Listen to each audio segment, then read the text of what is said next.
പ്രിയ സുഹൃത്തുക്കളെ നമസ്കാരം.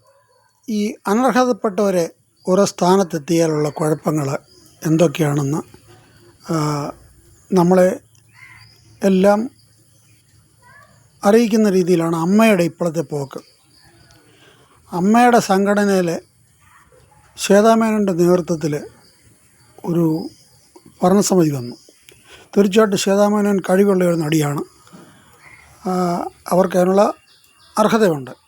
പക്ഷെങ്കിൽ എല്ലാം പിന്നെ സ്ത്രീകളായത് എല്ലാം എന്ന് പറഞ്ഞാൽ ഭൂരിഭാഗവും ഒരു കുഴപ്പമായി. അതും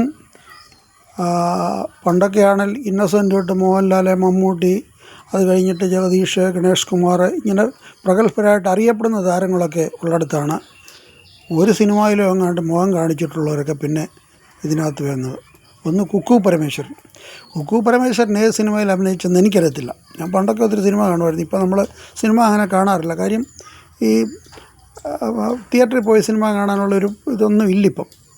ഈ കുക്കു പരമേശ്വരനെ എൻ്റെ പേരിനെ എൻ്റെ ഒരു കാര്യം എന്ന് വെച്ചാൽ പുള്ളിക്കാരത്തി പണ്ട് നമ്മുടെ എന്താ പറയുക പീഡന കേസിൽ ദിലീപുമായിട്ടുള്ളൊരു പ്രശ്നം വന്നപ്പോൾ അമ്മയിലൊരു ഇത് വന്നപ്പം ദിലീപിനെ അനുകൂലിച്ചുകൊണ്ട് ഈ മുകേഷും ഗണേഷ് കുമാറും ഒക്കെ പത്രക്കാരോടൊക്കെ സംസാരിച്ചപ്പം അതിൻ്റെ പുറകെ നിന്ന് കൂകിയ ഒരു വ്യക്തിയാണ് കുക്കു പരമേശ്വരൻ.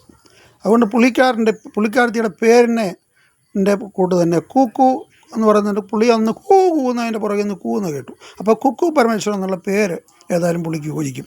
അല്ലാതെ ഈ കുക്കു പരമേശ്വരൻ ഏത് സിനിമയിൽ അഭിനയിച്ചെന്ന് അറിയത്തില്ല. അതുപോലെ ഇപ്പോൾ പറയുന്ന അൻസിബായും ഈ പറയുന്ന പോലെ ഏതാണ്ട് ദൃശ്യം സിനിമയിൽ ഏതാണ്ട് ദൃശ്യം 1, 2, 3 ഉണ്ടെങ്കിൽ ആ 3-നകത്തല്ലാതെ വേറെ ഇവിടെ കണ്ടിട്ടുണ്ട്.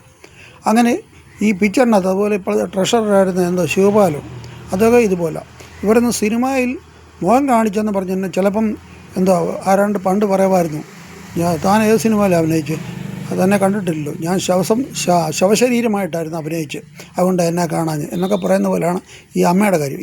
ഇപ്പം അമ്മയുടെ പ്രധാന പ്രശ്നം എന്ന് വെച്ചാൽ ഇപ്പം ഈ ഒരു ശ്വേത പറയുന്നത് ഞാൻ രാജിവെച്ചിട്ടില്ലെന്ന്, നാട്ടുകാരുടെ മുമ്പ് വെച്ച് രാജിവെച്ചെന്ന് പറഞ്ഞിട്ട് ഇപ്പം രാജിവെച്ചിട്ടില്ലെന്ന് പറയുക. ഇതൊക്കെ എന്തോ അഭ്യാസങ്ങളൊക്കെ ആണെന്ന് ആർക്കറിയാം. ഇതൊക്കെയാണ് ഇവിടെ നടക്കുന്നത്. ഓക്കെ, എല്ലാവർക്കും ഉച്ചയ്ക്ക് ഒരു നമസ്കാരം കൂടെ പറഞ്ഞുകൊണ്ട് അവസാനിപ്പിക്കുന്നു. ജയ് ഹിന്ദ്.